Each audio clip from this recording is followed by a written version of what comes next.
Corinthiens, chapitre 8, verset 9.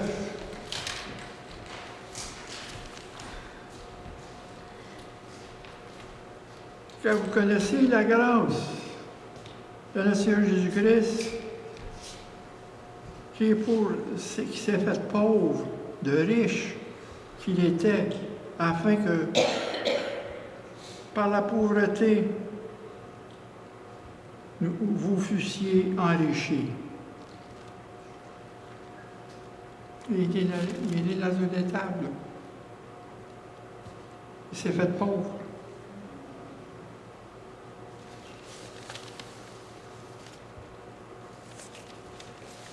C'est là qu'il y a deux miracles dans le temps de Noël. Dieu est devenu homme pour que nous devenions fils de Dieu. C'est deux miracles. Notre nouvelle naissance.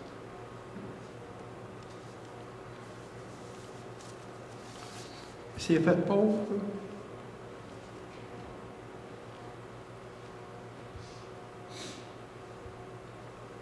Il a abandonné sa gloire.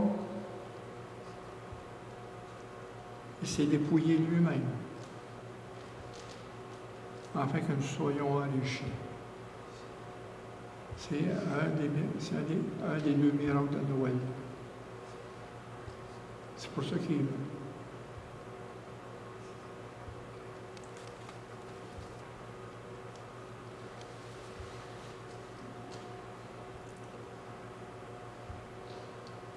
Parce que dans Galates, au chapitre 3, verset 26, car vous êtes tous des fils de Dieu par la foi en Jésus-Christ. Et au verset 28, il n'y a plus ni homme ni femme, car vous êtes un en Jésus-Christ. Et si vous êtes à Christ, vous êtes de la postérité d'Abraham, héritier selon la promesse. Quand on parle d'héritier, pourquoi que fils de Dieu? C'est parce que dans l'Empire romain, le mari qui mourait, l'héritier, c'était l'aîné. La femme n'avait rien. Les autres enfants, c'était des orphelins. C'est pour ça qu'il inclut, il n'y a ni femme, ni homme. On est tous fils de Dieu.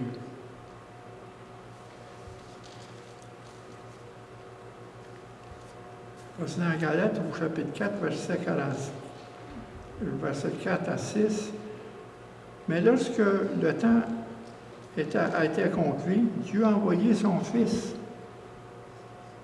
né d'une femme sous la loi,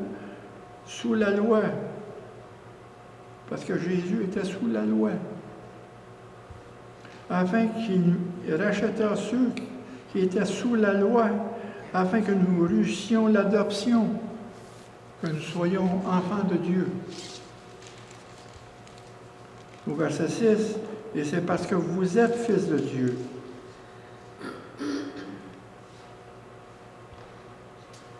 Parce que Dieu a envoyé dans nos cœurs l'esprit de son Fils, lequel qui crie Abba, Père.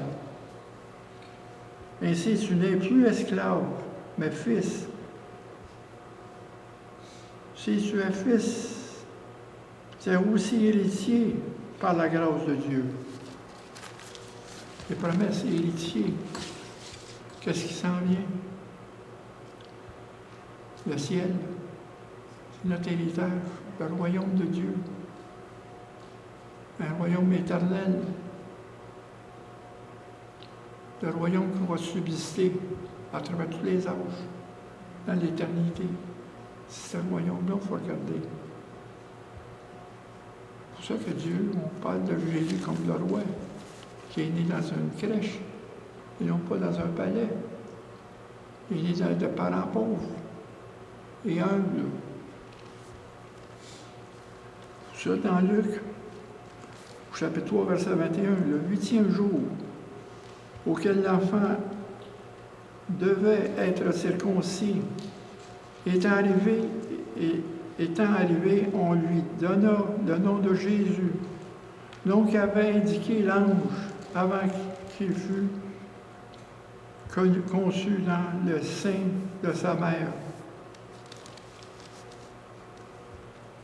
Il est venu le 8e jour pour être circoncis. Il était sous la loi.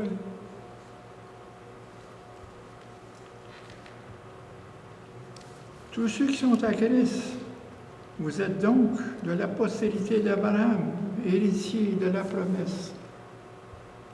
Parce qu'on va faire la différence. L'alliance que Dieu a faite avec Abraham, c'est une alliance éternelle.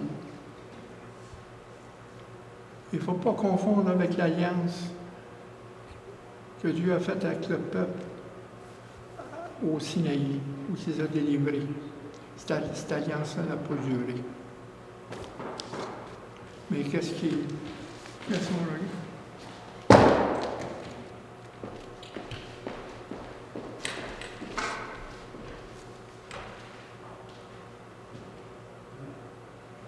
OK, laisse faire.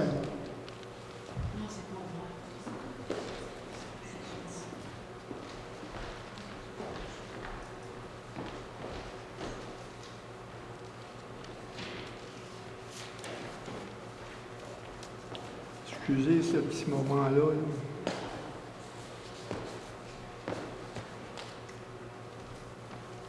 Parce que les promesses que Dieu a faites à Abraham, ce sont une alliance éternelle.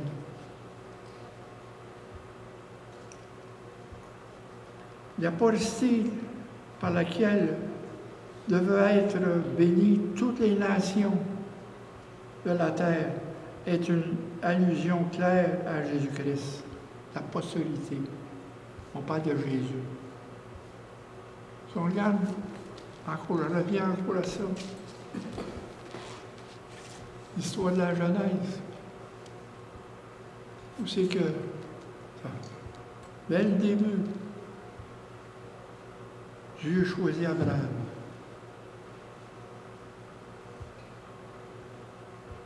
Pour faire une nation. Dieu a choisi Israël. D'où était pour sortir Jésus. Regardez tout le plan de Dieu. C'est l'histoire de Jésus à partir d'Abraham. C'est là qu'il faut comprendre ça. Nous sommes la postérité d'Abraham. Il est le Père des nations.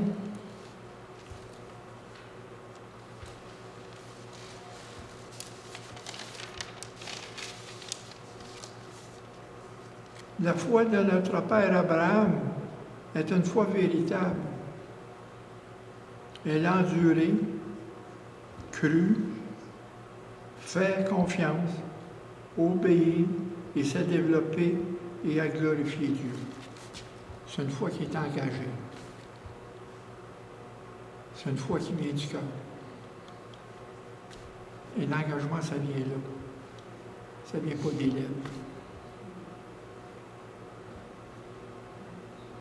Ça, il faut le connaître aujourd'hui. Notre engagement vient du cœur et non pas des lèvres.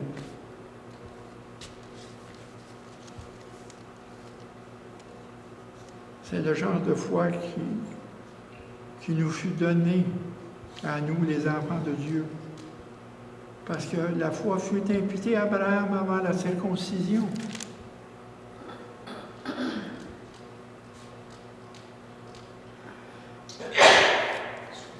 Puis la circoncision, c'était un signe de Dieu, de l'alliance qu'il a faite avec. C'était un signe de Dieu.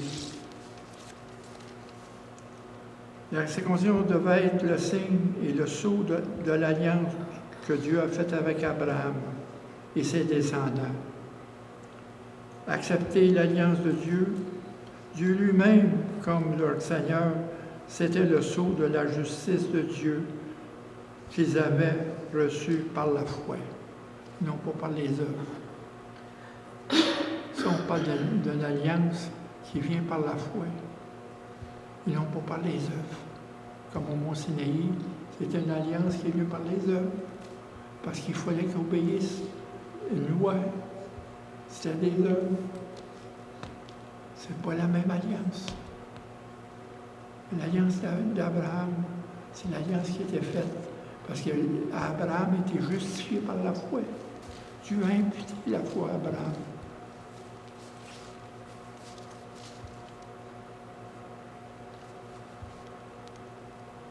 La circoncision est l'œuvre divine dans le cœur. La circoncision que nous avons, c'est une œuvre divine dans le cœur des croyants pour qui les croyants participent à la nature divine de Dieu en vivant une vie pure et séparée d'avec le péché pour la gloire de Dieu. La circoncision que nous avons, la circoncision, c'est une séparation avec le péché, une séparation avec la chair. Parce que Dieu a pris notre cœur à nous, notre âme. Il a fait une circoncision, comme je dirais, un firewall, pour nous protéger de la chair. C'est ça qui est la circoncision.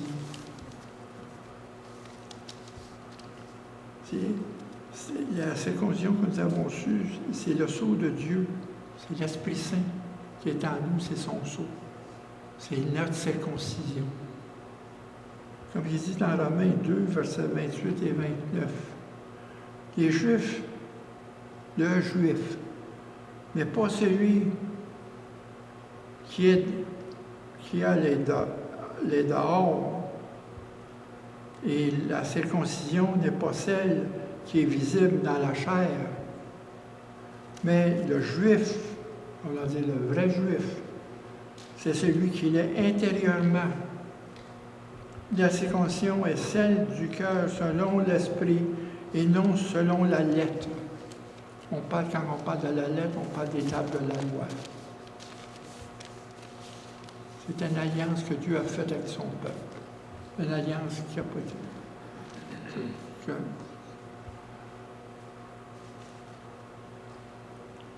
À la louange de ce Juif, nous ne vivons pas comme des hommes, mais nous vivons comme Dieu le veut.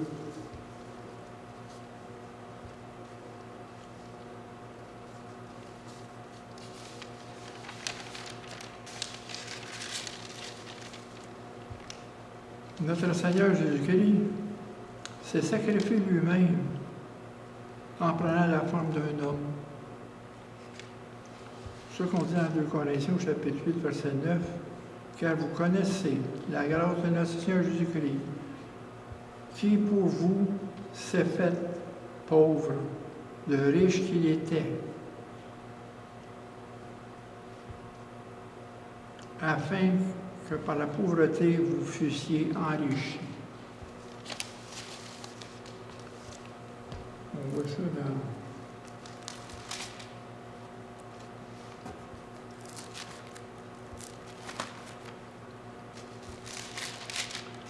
Philippiens 2.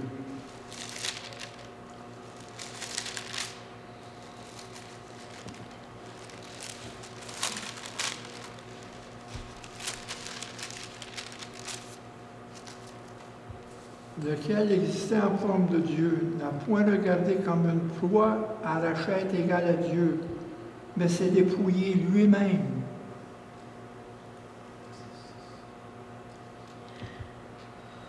En prenant une forme de serviteur. Et en devenant semblable aux hommes. Ayant paru comme un simple homme, s'est humilié lui-même en se rendant obéissant jusqu'à la mort, même jusqu'à la mort de la croix. C'est pourquoi Dieu aussi l'a souverainement élevé. Il lui a donné le nom qui est au-dessus de tout nom.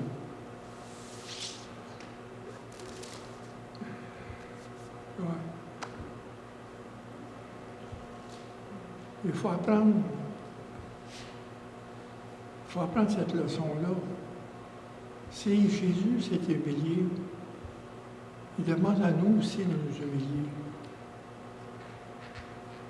devant les hommes et devant Dieu et être le serviteur de tous. C'est la leçon. Il faut apprendre à marcher avec Dieu.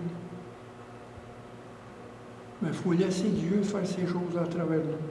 On ne peut pas les faire nous-mêmes. C'est contre notre nature humaine. Il faut être soumis à Dieu, dans l'humilité. Jésus s'est dépouillé. Il demande notre dépouillement aussi. De renoncer au monde. De renoncer à notre statut qu'on avait dans le monde. Parce que comme je dis, c'est comme un président, un PDG, il est au 100e étage. Il descend de son bureau, il descend au rez-de-chaussée et aider les concierges à nettoyer les toilettes. C'est qu'est-ce que Jésus a fait. C'est la plus belle image. Le PDG qui est en haut, dans son penthouse, il descend en bas au rez-de-chaussée, aider aux concierges à nettoyer les toilettes. C'est qu'est-ce que Jésus a fait. Et nettoyer nos débris.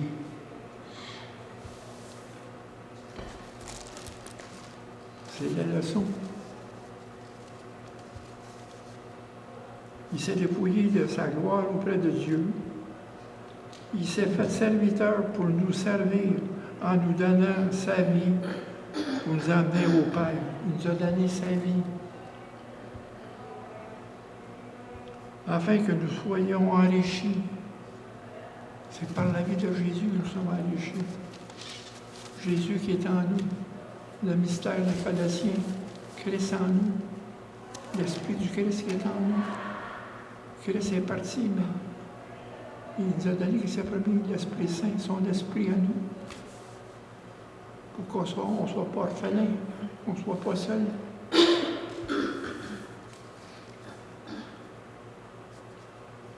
Et devenant enrichi, en devenant fils de Dieu et co-héritier avec lui, on est co-héritier avec Jésus dans son royaume.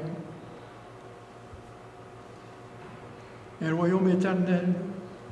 Jésus nous a baptisés de l'Esprit. Il nous a donné la plénitude de l'Esprit. C'est là qu'est notre richesse de sa grâce, la plénitude de son Esprit qui est en nous.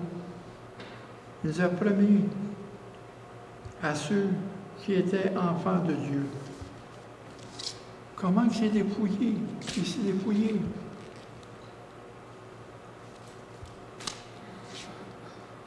Pour un roi qui est venu dans une crèche,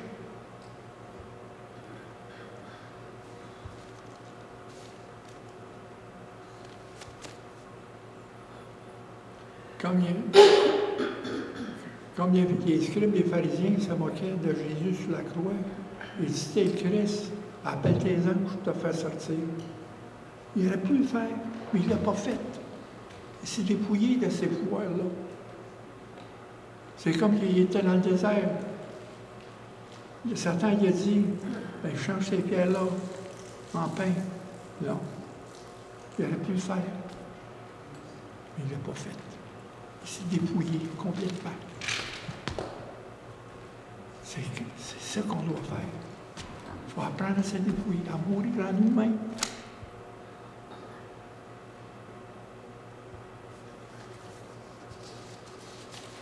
Le dépouillement. Il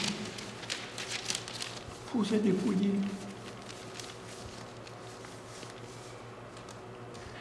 C'est le problème. Vous connaissez toute la parole autant que moi. Mais êtes-vous transformé? Beaucoup se pètent les bretelles avec la connaissance, la parole. Mais êtes-vous transformé? Avez-vous compris? Êtes-vous soumis? Vous la connaissez la parole, autant que moi. Mais êtes-vous soumis? C'est ça qui est la question. Êtes-vous transformé? Parce que comment est la parole? C'est pas pour la connaissance, c'est pour être transformé dans la gloire de Dieu. C'est ça qui est la parole. Je vous redemande encore, êtes-vous soumis? Êtes-vous transformé? Il y a un chemin à faire.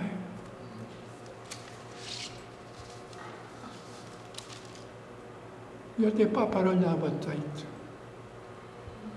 faut que ça soit ici. Imprégné ici. Il faut regarder dans une connaissance spirituelle et non une connaissance intellectuelle. Parce que Dieu nous donne cette intelligence spirituelle par l'Esprit Saint qui est en nous. On a cet esprit-là qui nous enseigne. Qui nous dit, nous avertit du danger. Comme il est ici, le danger qu'on court à tous les jours.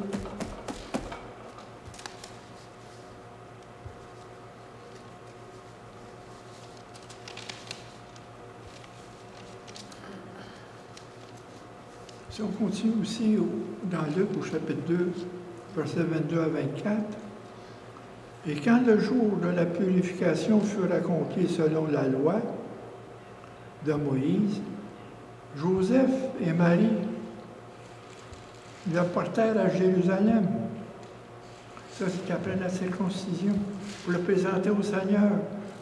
Suivant ce qui est écrit dans la loi du Seigneur, tout mâle premier-né sera consacré au Seigneur. Et pour offrir en sacrifice 2 tourterelles et 2 pigeons, comme c'est prescrit dans la loi du Seigneur. Quand il dit, quand les jours de la purification, pour un mâle, c'est 40 jours. Avant de retourner au temple. Parce que Marie ne pouvait pas aller au temple avant qu'elle soit purifiée. Une purification de son sang. Ça prend 40 jours. Pour consacrer le premier-né, mâle, selon ce qui est la loi, prescrit et offrir en sacrifice 2 tourterelles aux 2 pigeons. L'offrande des 2 tourterelles indique que Joseph et Marie étaient pauvres. Il faut juste offrir ça. Autre question? On parle de consécration. Si on est circoncis dans le cœur, ça veut dire qu'on est consacré à Dieu. Consacré, ça veut dire engagé. On a été mis à part par lui, sanctifiés. Parce que la circonvaluation aux enfants, c'est que, on revient à ça, on baptise les enfants jeunes. On a baptisé les enfants. On a tous été baptisés, on a tous passé par là, par l'Église catholique. Mais réellement, on n'est pas baptisé. C'est pas le baptême. C'est que Jésus, c'est juste à l'âge de 30 ans qu'il a été baptisé par Saint Jean-Baptiste. Là, Jésus a été présenté au temple pour être consacré. C'est la même chose qu'on doit faire avec nos enfants. Il faut l'emmener à l'Église, le consacrer à Dieu. C'est une consécration, ce n'est pas un baptême. Parce que quand on consacre, ça veut dire qu'on prie pour nos enfants, du début jusqu'à la fin, durant toute leur vie, pour qu'ils obéissent à la volonté de Dieu. C'est ça quand on consacre nos enfants.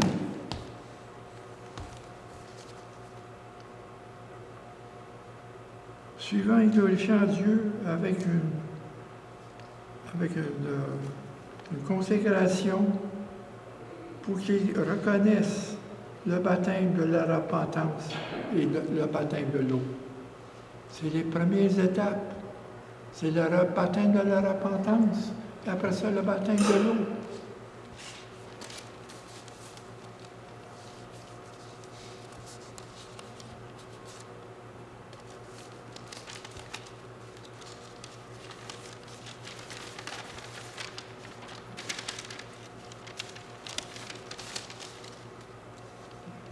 continue dans Luc, au chapitre 2, chapitre 3, versets 25 et 27. Et aussi, il y avait à Jérusalem un homme appelé Siméon. Cet homme était juste et pieux. Il attendait la consolation d'Israël et l'Esprit Saint était sur lui. Il avait été divinement averti par le Saint-Esprit qu'il ne mourrait point avant d'avoir vu le Christ du Seigneur. Quand on dit le Christ du Seigneur, ça veut dire le loin de Dieu. Il vint au temple poussé par l'Esprit, comme les parents apportaient leur petit enfant Jésus pour accomplir à son égard ce qui ordonnait la loi. Regardez Siméon. Regardez cet homme-là. Il était juste devant Dieu. Ça veut dire qu'il était agréable à Dieu. L'Esprit de Dieu était sur lui. C'est la même chose, nous autres. Être agréable à Dieu. La justice que Dieu recherche de l'Ancien Testament, on le voit avec Abraham, était celle qui venait du cœur. Celle qui était fondée sur la vraie foi en Dieu, la confiance en Dieu, comme Abraham. Abraham n'a aucun doute.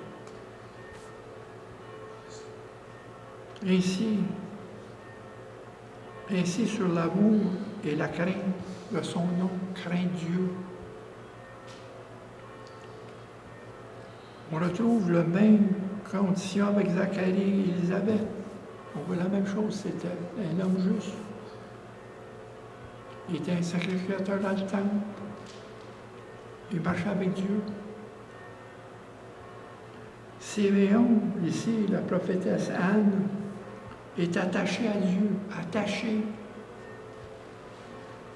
Qu'est-ce que nous devons être? Attachés à Dieu. Aimer Dieu. Désirer Dieu avant toute chose. Le mettre au-dessus de toute chose. C'est être attaché à Dieu. Ça, la foi ne vient pas des lèvres, ça vient du cœur. C'est le miracle de Noël, le miracle de la naissance. C'est notre miracle à nous autres aussi. Parce que Jésus s'est fait homme afin qu'on devienne enfant de Dieu, fils de Dieu.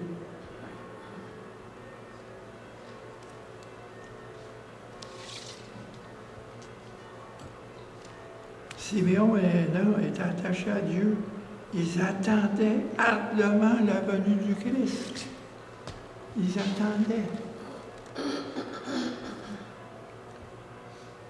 Ils attendaient la consolation. Parce que c'était une époque où les conditions spirituelles étaient déplorables. Et Siméon, qui était un homme juste, était attaché à Dieu et rempli du Saint-Esprit. On vit dans un monde aujourd'hui, dans le même monde, que la condition spirituelle est déplorable. On vit dans une sécheresse, dans une famine de la parole.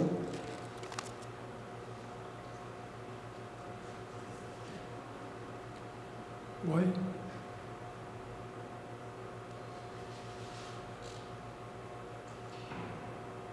Je me suis fait dire dernièrement, à cause de ma foi en Dieu, que je disais que l'euthanasie est un péché. On m'a traité de lâche et d'égoïste pour laisser quelqu'un mourir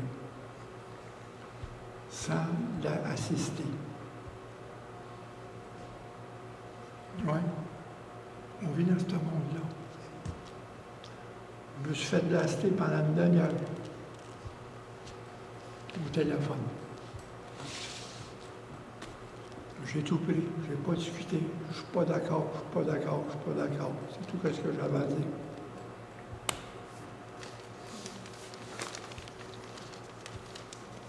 On vit dans un monde qui est déplorable, spirituellement. Il faut être attaché à Dieu. Tenir Dieu. Tenir ses promesses. Puis être rempli du Saint-Esprit. Dans un monde qui est complètement à l'envers. Dans un monde qui est séculier. Dans un monde, c'est que le monde a perdu la foi. Ils sont retournés dans le monde.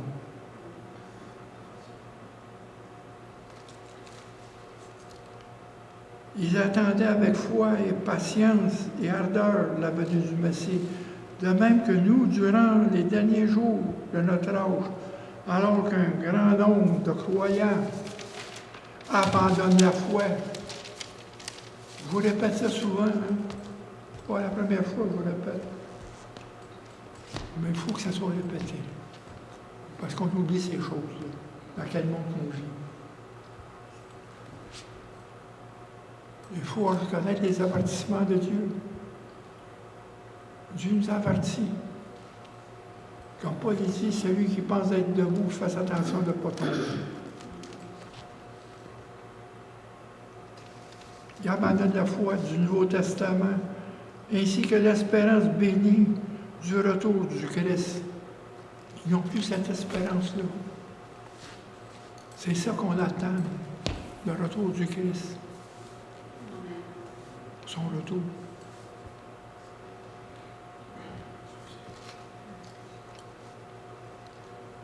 On trouve toujours des hommes fidèles comme Siméon. C'est qu'est-ce que c'est? C'est qu'est-ce que Dieu nous dit aujourd'hui, d'être fidèle. D'être engagé dans sa promesse comme Abraham. Avoir cet engagement-là. Même si tu es loin. Comme il dit dans Habakkuk, si les choses n'arrivent pas, attends-là, ils vont arriver. Parce que tout ce que Dieu a dit, toute chose va subsister. Pour nous vivre. Pour nous emmener au bout de ce chemin-là. Si certains mettent de l'espoir dans cette vie et dans ce monde, les fidèles, eux, ressemblent aux serviteurs du roi qui veillent pendant la nuit longue et obscure jusqu'à son retour. On voit ça dans la parabole dans Matthieu 24. Ils attendaient leur roi qui revient. Les serviteurs attendaient leur roi. Notre plus grande bénédiction consiste à voir face à face le Christ du Seigneur. C'est notre plus grande bénédiction. Quand on voit Jésus face à face.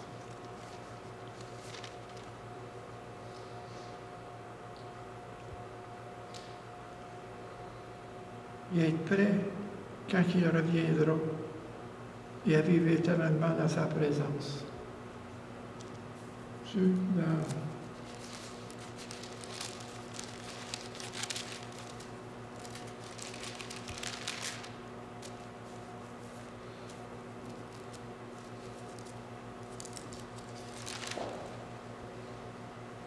Dans Luc 3, 26, il dit, le voici, il y avait Jérusalem, Siméon, cet homme était juste et pieux, il attendait la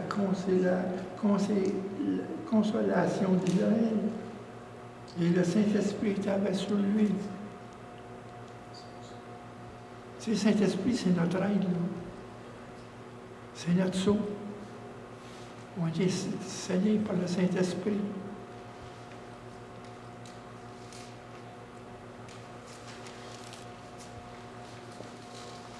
Parce qu'il y a dans 1 Pierre, au chapitre 1, verset 3, « Béni soit Dieu, le Père de notre Seigneur Jésus-Christ, qui, selon sa grande miséricorde, nous a régénérés, ça veut dire renaît, pour une espérance vivante, par la résurrection de Jésus-Christ d'entre les morts, pour un héritage qui n'est pas souillé, qui ne se corrompt pas, ni flétri. Vous êtes réservés dans les cieux.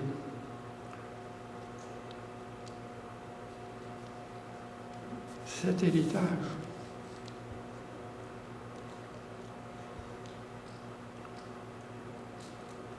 Et dans Luc, au chapitre 2, verset 26, il avait été divinement averti par le Saint-Esprit qu'il ne mourra point sans avoir vu le Christ du Seigneur.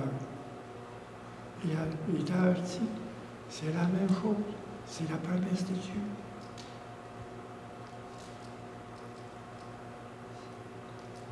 Divinement est averti. On marche avec lui.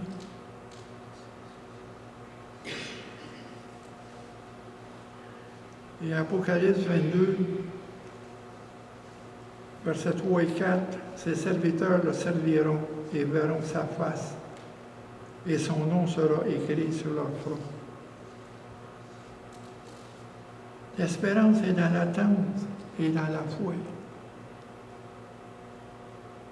On regarde Siméon, il a attendu.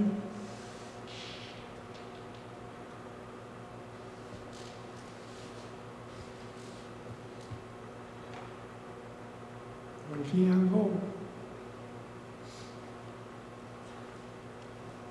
Abraham, il y a des promesses qu'il n'a pas vues encore. Il a cru à ces promesses-là. C'était pour lui. Abraham croyait dans les promesses de Dieu.